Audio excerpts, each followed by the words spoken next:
Ham bone, ham. Oh, wow. It's a microphone. You know what happened with me before introducing the Duprees? I was at the gym, and they forgot to change the clock. But I got it down now. Anyway, let me tell you what's going to happen. You're going to meet a young man that I've known, I guess, almost all of my life. Of course, I'm a little older than him. And he did Bandstand. He did every major show, Red Skelton, Ed Sullivan, friends with Frank Sinatra. This man has lived a life amazing. And he has a book, which is absolutely incredible, ladies and gentlemen. He is very honest in everything that he says in this book concerning his career, the devils, the evils, the happiness, and the wonderful things that have been a part of his life. May I welcome and introduce you to Robert Rydell de Rydell, my man.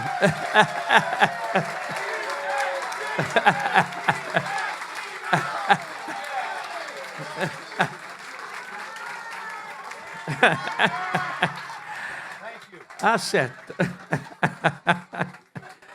well, you got the Eagles going, huh? Yeah. Way to go, birds, huh? V-O-L-A-R-E, Eagles. Yeah. That makes sense. Bobby, Saluda Pejandan. that means 100 years. But in his case, he's lived 101 years. Let me say this to you. When I read the book, I mean, going back to South Philadelphia, going back to the beginning, and it is so, see, you know Bobby as the performer, but I know Bobby as the kid that grew up in the neighborhood and had a God-given talent, which has been displayed throughout his entire career. I mean, going back when he was with Paul Whiteman, how many years ago was that? I was 10 years old. 10 years old. So No, that's the truth, That's right? 1952. Wow. Yeah, I was born in 42. Yeah. Yeah, there was a show in Philadelphia called the Paul Whiteman TV Teen Club. And I won on the show doing impersonations. And the piano player, if you remember, Jer, was a man by the name of Bernie Lowe, who was the pianist for Paul Whiteman. Who would have known 7 years later, Bernie Lowe would have been my boss because he became the president Cameo of Parkway Cameo- Records. Yeah, Cameo Parkway Records. And I mean, the way fate is, it's But you know, unreal. out of all those years, you know, how is it for like a kid your age to have the desire and have the passion to want to be in show business? You know? For those of you who have the book, it explains. Well, thank you ever so much. Thank you. As a matter of fact, the book is available in the gift shop. It's and I'll be signing the books on Saturday for anyone who cares to purchase the book. But to answer your question, Jer, when I was 3 years old, my father was overseas, right? I think he was in Persia. I don't know exactly where. And then my mom and dad used to write. And my mom would write, "The baby's always singing. The baby's always singing." My father wrote back, and I still have the letter to this day. My father wrote back, "Who knows, Jenny, maybe one day we'll have a star in the family." Word to God. The only reason that I'm in the business today is because of my dad. He used to take me around to clubs, nightclubs, when I was 7, 8 years old. And he would ask the club owner, "Is it all right if my son got up and sang a few songs and did a few impersonations?" So I would go up. I'm 7 years old, 8 years old. People do this. I said, "Gee, all I have to do is do this and they do that?" What a wonderful feeling, you know. You know, it's funny because Bobby and I were talking about backstage about show business. And he just said something. As a young kid, as a young man, going to clubs, you would learn by watching other artists. Not only that, Jer, but going to clubs, when I was 7, 8 years old, it was like my vaudeville. Yeah. You know, it really was. It was like my vaudeville kind of prepared me, you know, when I got lucky and became, famous with the hit records, to be able to handle, you know, what was happening in the business at a very early age. Yeah. You know. Well, you know, we were. show business the way this young man grew up, or Frankie Avalon, or Dion, the way we grew up is no longer the show business. It's because we Yeah. were a family, and we still are That's a true. family. That's the And we truth. learned from each other. I'd watch him, he'd watch the other guy. Absolutely. And you would take a little bit. And the greatest was Sammy Davis Jr. for that. my God. I mean, Sammy was without. Oh, my God. He could do anything. And I'm sorry, what? Go ahead. No. For those of you who have read I just got to tell you a little story about Sammy Davis Jr. Years ago, there was a club in Cherry Hill, New Jersey called the Latin Casino. Remember? Now, my mom, my dad, and my wife, my first wife, Camille, who passed away in 2003, we went over to see Sammy. So we go backstage after the show. Sammy says, Bobby, when you going to invite me over to your house for some Italian food? I said, Sammy, anytime you want to come. He said, I'll be there tomorrow night. Now, my grandmother, God rest her soul, she was from Abruzzi in Italy. Abruzzese. Right? Abruzzese. And the Abruzzese are wonderful, wonderful cooks. So my grandmother cooked one hell of a, Italian meal for him. But she couldn't, what kind of dessert, with it? So my grandmother, being from Italy, she brought out watermelon.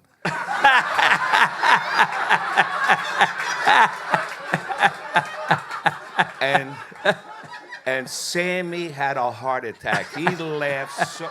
You know how Sammy laughs. I know. He loved it. Absolutely loved it.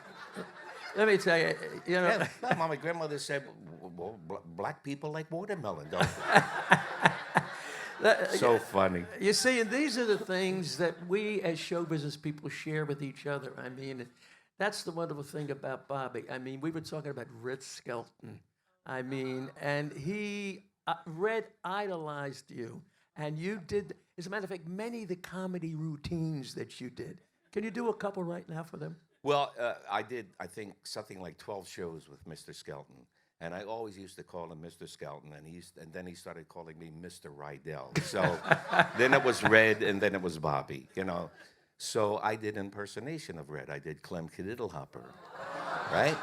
And my very first show, the producer, Cecil Barker, said, I understand you do an impersonation of one of Red's characters. I said, yes, Clem Kadiddlehopper. And he said, can you do a little bit of it for me now? And and Red was over to my left, working with David Rose Orchestra. And I started for Mr. Barker. I'm going, yes, sir, boy, yes, sir. Now Red hears me. Now he starts, and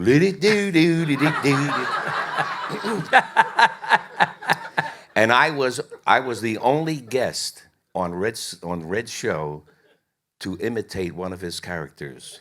He was Clem Kadiddlehopper, and I was his cousin Zeke. Do you remember that? He was wonderful. What a wonderful man. Yeah. In the book, which is so interesting, where you go back and you talk about Bernie Lowe and how it was Cameo Parkway Records, and you talked about Dick Clark and all of that. Young people today, they don't have that exposure, I don't think, that you had in growing up and having to do this show and that show and that show and learning, right? Well, Jerry, as well as I do, Dick Clark, was a major influence in not only my career, but a lot of people's career, in the business, and he was a wonderful guy. But just because I happen to be from Philadelphia and the show emanated out of Philadelphia, 46th on Market Street, If an artist didn't show, well, I lived in Philly, so if nobody showed up, they called me.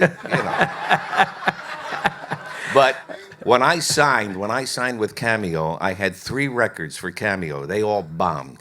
They did nothing. And Bernie Lowe used to go over to Dick Clark and take the acetate, the dub, and play it. This is Bobby's record. And Dick would listen. And, no, not a hit. Second time, no, not a hit. now hold it.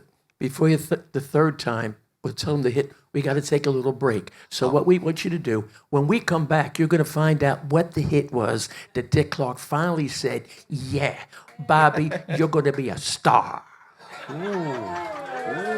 Okay, ladies and gentlemen, we are back here. Okay. We left the wonderful people out there in TV land with the fact that you had 3 bombs, but you finally got the hit. Well, I only said 2. Oh. So now comes the 3rd record. Dick says, no, that's not a hit. And at this point, I'm 17 years old. I was really happy playing drums. I mean, I started playing when I was 5 years old. My father took me to see the Benny Goodman Orchestra. Who was playing drums Gene for Benny Krupa? Goodman? But Gene Krupa. Yeah. Said, I don't know who he is, Daddy, but I want to be him. And I started playing drums. And so like when the 3rd record did, and then lo and behold, Bernie takes an acetate to Dick up at the studios, WFIL, ABC television. And Dick puts the needle down on the record, and the record goes, ba-bum, bum, da-da-do-da-da. They're kissing in Cleveland, Kansas. Dick said, that's a hit. And that's how everything started, It all began. Really. Summer of 1959. That's a long time ago. Talking about records, everybody loves Wildwood Days. I mean, but the funny thing is, that was the B-side, which you people didn't know, for the Dovells. Did you know that? Yeah. How did you get that? I haven't a clue. No. I think that Bernie Lowe knew that my grandmother had a boarding house in Wildwood, New Jersey. And my mother used to take me down to Wildwood when I was an infant. So my grandmother had the boarding house, 232 East Montgomery Avenue. And I've been associated with Wildwood my entire life. Matter of fact, I was just in Wildwood last week. With Frankie. Because Frankie Avalon was working at the convention center in Wildwood. So Bernie Lowe, that was the B-side of the Dovells Right, the record, Dovells right? was the B-side. The actual other side of You Can't Sit Down. Oh, was that? So that was the. You Can't Sit Down. I didn't know. Oh, I didn't know that. Well, that was the A side. That was the A side. Oh, wow. So anyway, the Dovells were the first ones to record Wildwood Days, and their arrangement, my arrangement, is totally different. We had a guy from New York by the name of Stephen Garrick, and he was a wonderful, wonderful arranger. Blah boom, ba ba da ba da ba ba. Spring will soon be gone. Blah ba. And it's the national anthem down there now. But they play it every 15 minutes. You go, Jesus, that's enough already, I mean, I like the song, but it's enough already. Segue to Volare. Yeah. Very interesting song. Matter of fact, we got some hats too, if you want to give this, like they did. You get a book, you get a hat. Went into New York City, RCA recording studios. Not that I was with RCA, but that we went to record. So we were basically going in to record an album. And we never released the album. Bernie Lowe didn't like the way it came out. But 3 songs that were on the album was Volare, Sway, and Old Black Magic. So I was coming off a song called Swingin' School. Mm-hmm. Remember? Yeah, I go with swingin' school, la, la, la, la, la. Want to travel? Do you do it in the act? You really? So we needed a record coming off Swingin' School. And Bernie went back and he listened to what we did in New York City. And that's how Volare came. I think that song changed the perspective of what the public thought you were, where it really put you in that nightclub thing. I would think so, Jerry. Because it was a different Bobby Rydell. As far as doing that, the Wild One, and all of that, yeah. So I mean, I was very fortunate in my career to be able to record. I'm really a true believer and lover in the American Songbook. I love the American Songbook. When I was, when everybody was listening to Bill Haley and the Comets and Fats Domino, not that I didn't enjoy them, but I didn't listen to them. I listened to big bands. Yeah. I listened to Basie, Goodman, Tex Beneke, Artie Shaw, Duke Ellington. I listened to jazz when I was like 10 years old. Johnny Coltrane, Miles Davis. And Dizzy Gillespie. How are you, dizzy? Remember the Philadelphia Walk of Fame? Yeah. I was one of the first 10 inductees, right? Yep. So now I'm in. I look at my plaque on Broad Street. You know, it's got a music cleft and my name. To the left of me is Leopold Stokowski, and to the right is Dizzy Gillespie. And what the hell am I doing here? Oh, In my. the middle of Leopold Stokowski and Dizzy Gillespie. Talking about that background with you, when you went to the Copacabana, Yeah. this is a great story about Frank Sinatra. Okay? Bobby I guess Frank is appearing there, right? No, Joey Lewis. Joey Lewis. Remember Joey Lewis, the comedian? Right. Remember the movie? That's it. The Joker is Wild. Right. Joey Lewis's life. So you're at the Copa, and tell them the story about Frank. Okay, so my dad and my manager are at the club early, at the Copa. I had to do a video for German TV. So I get to the club a little bit later, and I walk in, and there's Carmine, the waiter. And he looks at me. I'm checking my coat. He says, "Would you like to sit with Frank?" Now, I'm thinking, that's my manager. Frankie Godundi. Yeah, Frankie Day. His real name, Francesco Cocchi. So I said, Carmine, I said, I'll just take care of my coat. I'll go down and join, my day. He said, Bobby, Frank. I said, he's in the room? He said, yeah. He said, would you like to sit with him? I'm 19 years old. I've adored Frank since I was 10. So anyway, Frank is there to see Joey Lewis. At the end of the show, Joey introduces him, and when, the lights come down, there goes Frank. I said, that's it. I had my shot. I only wanted to shake his hand. So I go upstairs to the lounge to say goodnight to Jules Padell. Who owned the Copa? Who, he was the owner, the boss. He was one of these guys, The guy that really owned it was a fellow called Frank Costello. Yeah. But Jules Padell was about 4'5", no neck, Talk like this. Hey, how you doing? Is everything all right? I know what I'm talking about. So through the kitchen doors comes Sinatra. And I called him Uncle Julie. I said, Uncle Julie, all I want to do is shake his hand. You want me, Frank? I'd love to. Now, Sinatra's sitting with Sammy Kahn, Jimmy Van Heusen, two marvelous songwriters. Wrote most of the songs. Oh, yeah. Richard Conte, marvelous actor, and Joe DiMaggio.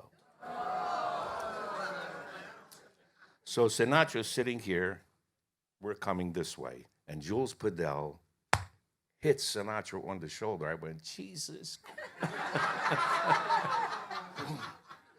He said, Frank, I want you to meet the kid. And Sinatra stood up. This is all in the book, too. Sinatra stood up with them blue eyes, put out his hand, and he said, how you doing, Robert? Called me Robert. I said, fine, Mr. Sinatra. I'm 19 years. Fine, Mr. Sinatra. How are you? I'm wonderful. Would you care to join us? I said, it'd be my pleasure. And I just sat there. We got Sammy Kahn, Jimmy Van Heusen, Richard Conte, Joe DiMaggio, Frank Sinatra. And I'm like I'm Mama Luke. I'm like this. Did he offer you a drink? Little time goes by and he says, what do you drink, Robert? I said, Coke. Think if I said Scotch and water, I get smacked in the face. Yeah. Talking about the book, when I read the book, and, I've written a book, by the way, which was basically, thank you. Never too old to rock. That you got to keep on rocking because you only rock once. That's it. You only write. Great book, Jerry's book. I screwed up the title, but it's a good book. No, but I came from a broken family, Italian Jewish, father a racketeer, mother a little Italian housewife, and we traveled the same path in show business. We went to high school together. It's the truth. Bishop Newman High School. Father Cox. Father Cox. Father Cox, Father Coop, Father Polini, Father Burke. Oh, We're going to talk about that, but we're going to take a little break. We're going to talk about the book and Father Cox, Father Paulini, and how he got the tension. Don't go away. Many times.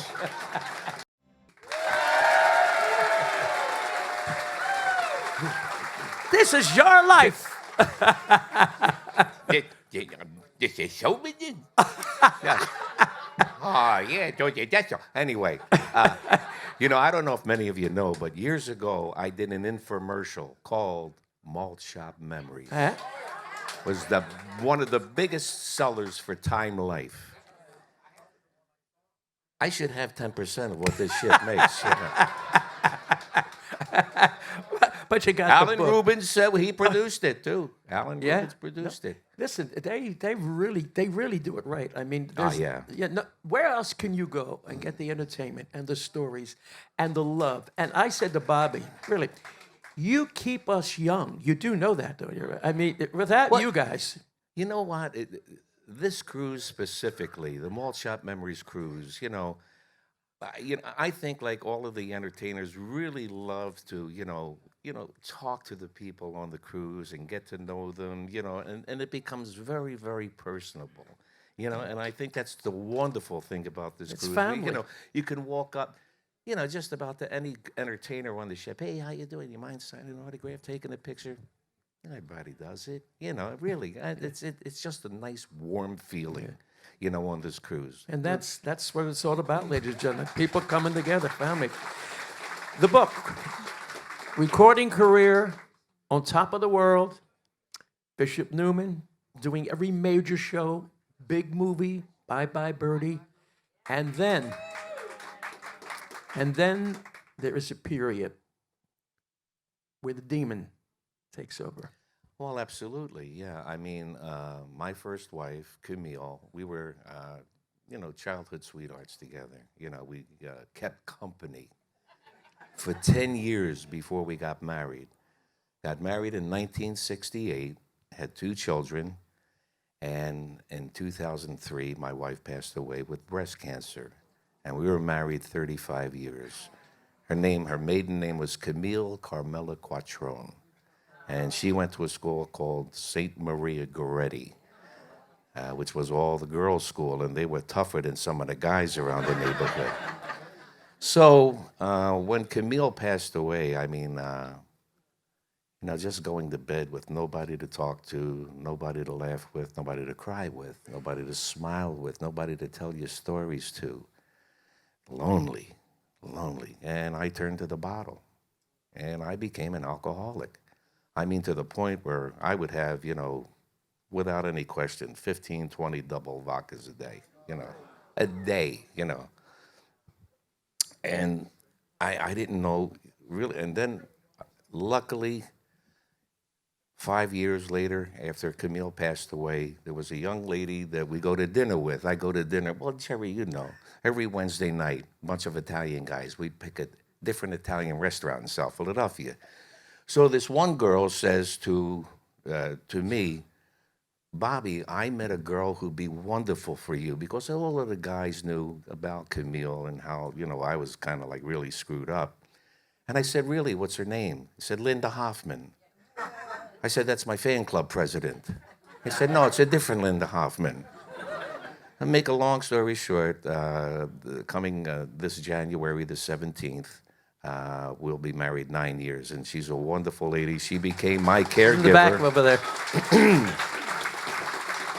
And she was a nurse. She was a nurse for 35 years. And she says, I think you married me because, the health of the thing, But she became a great caregiver. And I really drank. I would never drink, prior to a show. I always went on to a show straight, but I would drink. And I got to tell you something that you guys didn't know.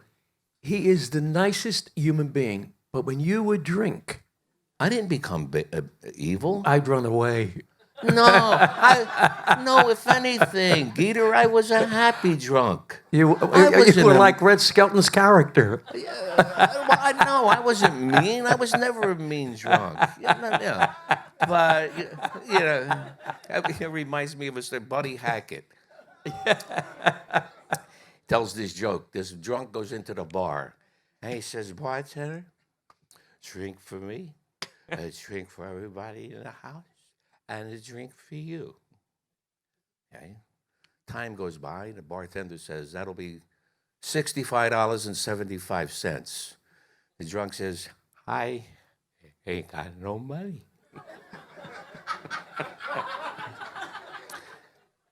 So the bartender takes him outside, beats the hell out of him, crucifies him.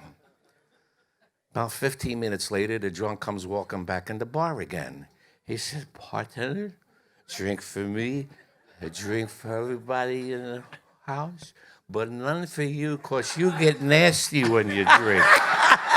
That's where I set it up for you. Show business, you understand? You have to set it up.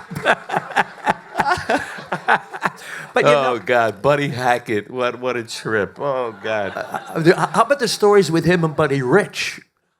Buddy Hackett? Oh, Buddy Rich, they worked together one time. Oh, well, Buddy Rich, Oh.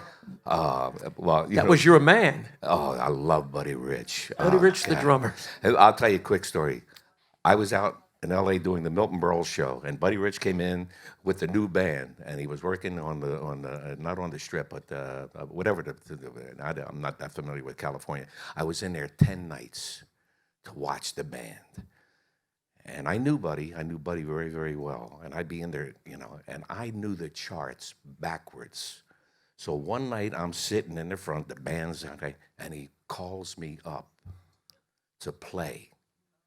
Now, I'm left-handed.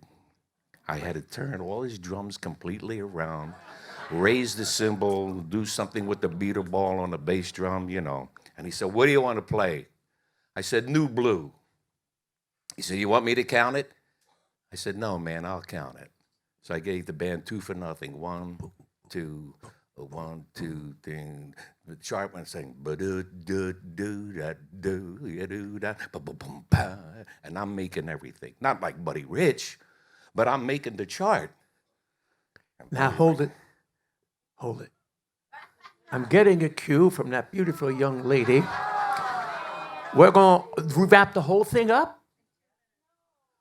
Oh, okay. Oh, we got a 2-minute wrap up. Or wrap it up now. 2 minutes.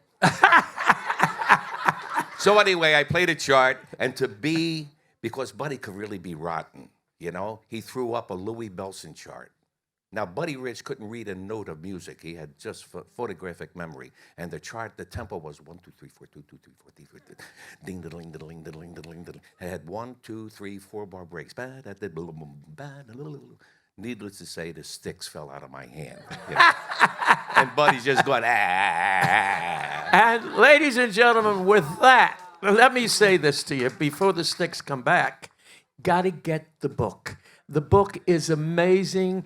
A talented young man that has lived a life, and God bless him, he's still around today. Oh, my God, look at the cover, What happened? How do you like the haircut? What happened? Thank you all. Thank you out there.